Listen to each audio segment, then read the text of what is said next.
We're going to discuss the three P's of Genera: parallel, processing, priority, on this episode of Genera Gems.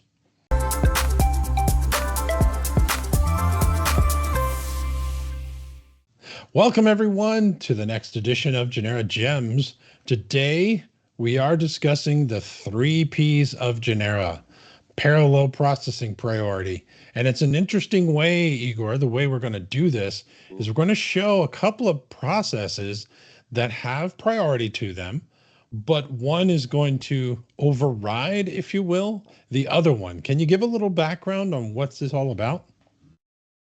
Yes. So since Genera is a dynamic scheduler, it could run multiple processes at the same time, and it works based off of resource management, right? So as long as a resource is available and there's two processes running, it will be able to do so. But let's say you want to run one process over another process. So one process needs to be prioritized. So if you have something, for example, a workflow that runs in the background, right? It's in a reoccurrence, or it's just running every so often. And another user comes in with a very sensitive or very precious sample that can't be out in ambient temperature for that long. You're saying like a hair on fire scenario? Like a hair on fire scenario, like something that needs to be run as soon as possible. It can't stay out, it needs to go back in the incubator. We don't want to have the first process finish completely before running the second process. We want it to kind of get interjected, right? It wants to stop the first process and then run the second process with the precious samples, run all those batches, and then go back to the first process. And we wanted this to be seamless, right? We don't want the user to have to stop the first process, run the plates, and then, a lot of user intervention there, but we want to minimize that as much as we can. Yeah, and it's tricked the way you've set this up, and I think it's really kind of cool to show this to our viewers because they may not understand how some of these things work. Yes, we understand parallel. You'll show that. The priority is a big one, and that's what sets this whole stage up. So why don't you take it from here, and we'll discuss this as you move along. Yep, let me share my screen, and I'll set the stage, as you will, with our layout. So we're in our scheduler view, looking at our workspace layout. And in this system, we have the ARM, we have an ambient storage, we have a Lyconic incubator, a barcode reader, a lit nest, and the Image Express imager. So we're going to go to our editor tab and look at our two workflows. So we have workflow 1, which is our low priority workflow. So both of these are straightforward processes. So one is just going to the barcode reader, going to get scanned, going to get delidded, go to the imager, going to run a protocol on the imager, and then move it back to the barcode reader to get relidded, and then go back to the original location where it came from. So this is going to start in the ambient storage because, these samples, we don't care that it's out in ambient, right? Because this is just going to run in reoccurrence. It's going to run every so often. The one that's the high priority, workflow 2, is going to start off in the incubator. We're going to run our samples. So we're going to go to the barcode reader, get it barcoded, and then move straight to the Image Express, run the protocol, and then move it back to its original location. And one thing, sorry, just to interject a little bit here. One thing that I thought about just as you were describing this, oftentimes we have users who will want to use an instrument just in this case, the hair on fire scenario, right? But they take that instrument offline, which is needed for the other process. So this gives them the ability to, hey, create the process, feed it into the automation, we'll establish a priority, you'll get your work done as intended, and you don't have to hand feed these machines as you may have been doing in the past. So this is a great example of let the automation do what it does best, as opposed to taking it offline and feeding the machine. I think this is a great example of that. Yeah, so requires minimal user interaction or intervention, which is exactly what we want.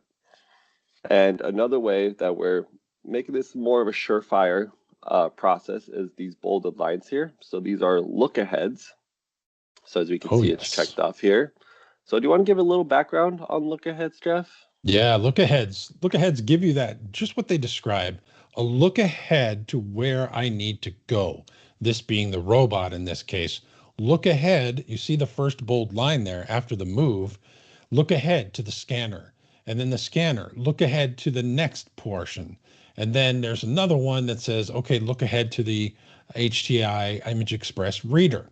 So all of those bolded look aheads are sort of grouping those sets of activities together so nothing is occupied when the robot is ready to go to that location. So that's what the look ahead really does for you in this case. Yeah, so how I like to think about it is Genera inherently always has one look ahead, right? So it's not going to try to move a plate from the ambient storage to the barcode reader if there's a plate already on the barcode reader. But if you wanted to look further down the line, let's say you not only want the barcode reader nest to be empty, but you want the Image Express nest to be empty, we could put look aheads in there to ensure that.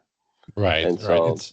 It's kind of taking the dynamism out of the dynamic scheduler and adding, at least in this section, some static operation to say, hey, these have to be open. I'm telling you, please make these open because I've put look aheads in here. Mm-hmm. And not only that, we're gonna sprinkle in some gems in this video here. Hence the name of the series. Yeah.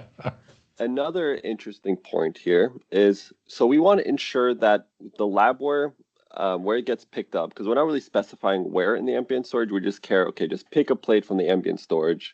In this case, it'll always go from bottom up. So wherever your number one shelf is, it'll pick from there and then go up from there.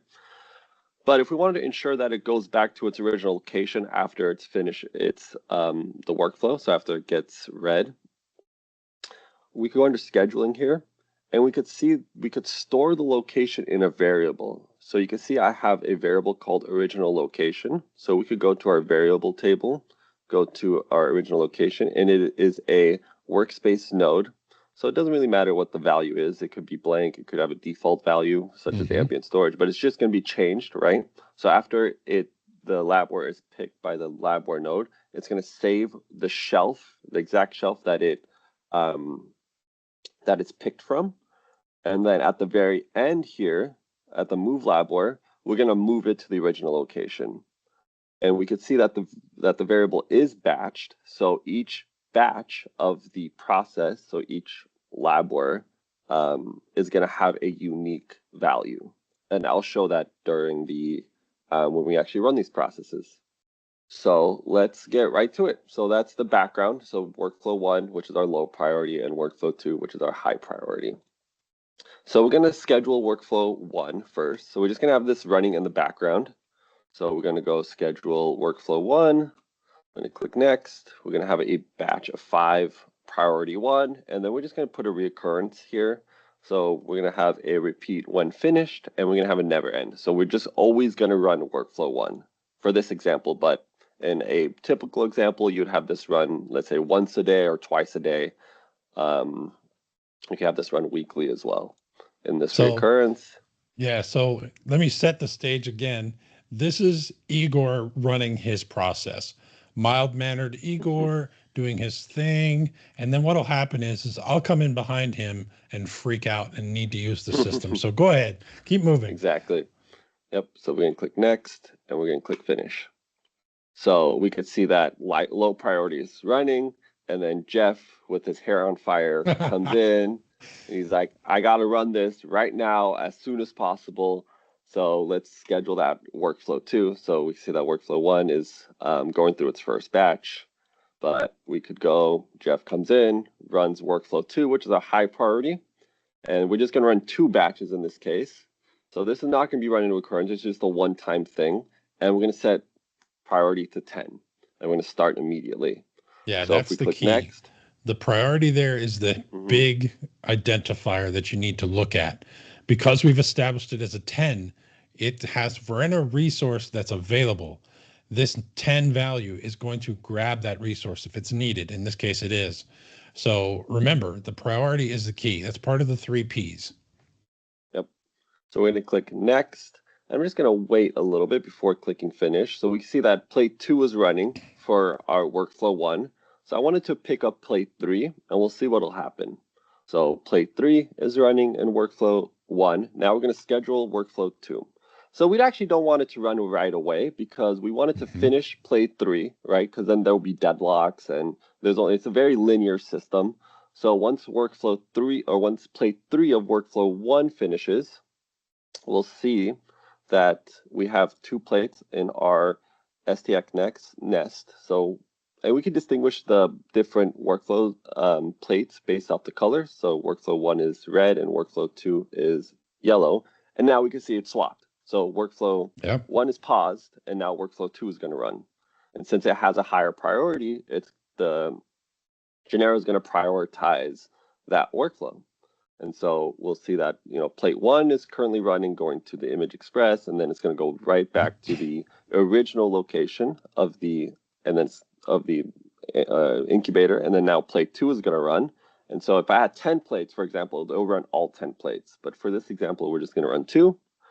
And so now we can see batch 2 runs, and then it's going to put batch 2 back. And now that the fire has been extinguished off Jeff's head, we are continuing workflow 1. We're back to yours. And I think this really would lend some confidence for those users who aren't necessarily well versed in automation.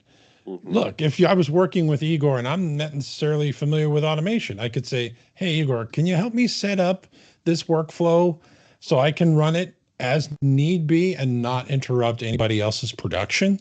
Yeah, sure. Mild-mannered Igor helps me build the process with those particular priorities and those tasks that are built into it.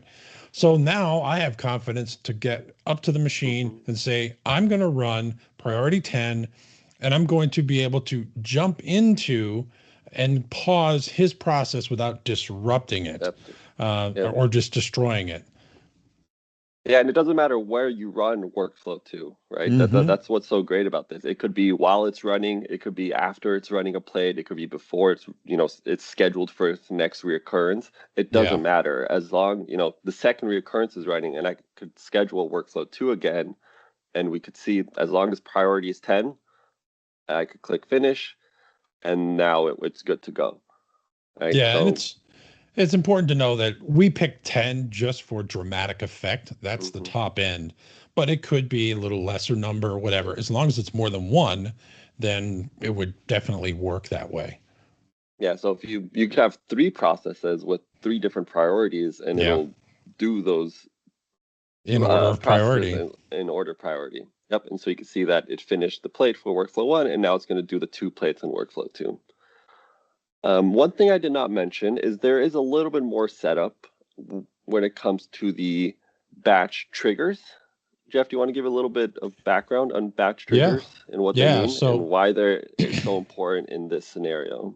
Yeah, so batch triggers are just how, when Genera runs, let me go back a step here.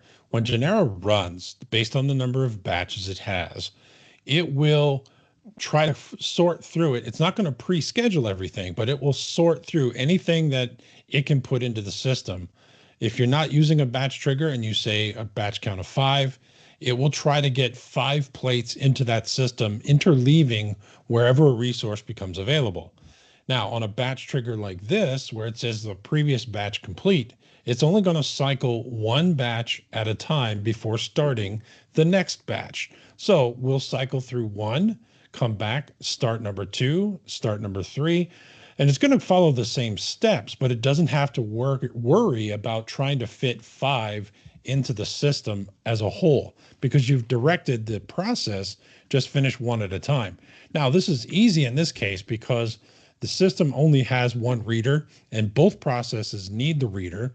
So if we had the 1 reader, okay, I can only go to 1 reader at a time. But if I had multiples, then maybe I can process more, and then a batch trigger might be more advantageous.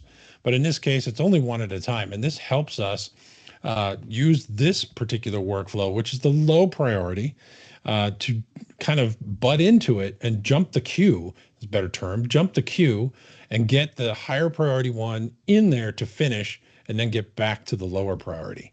So you can see here on the high priority, we have no batch trigger. We're saying whatever you can get done, Genera, I need you to do it. So it will. Exactly.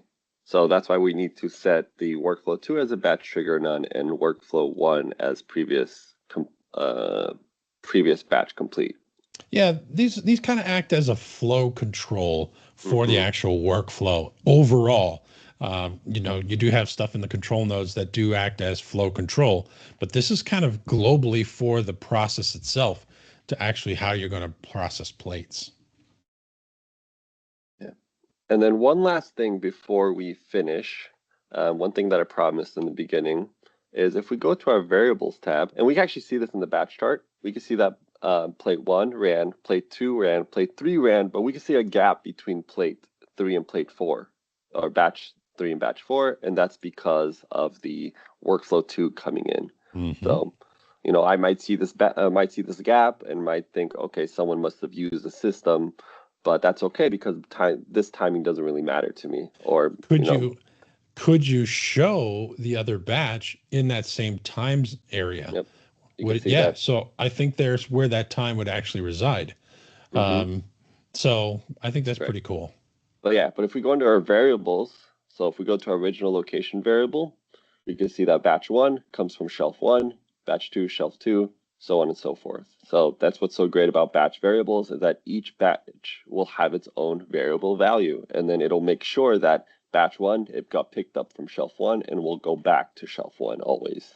Yep. So even though Genera inherently does that already, it's just a good, insurance or backup plan in case, something goes wrong. Exactly. So now you know the 3 P's of Genera: parallel, processing, priority. And those are going to be critical for you to determine how you want to run multiple processes, not getting away from the automation and more diving into it than isolating instruments that another process would actually need. So you can actually become part of the workflow and the automation team in your laboratory.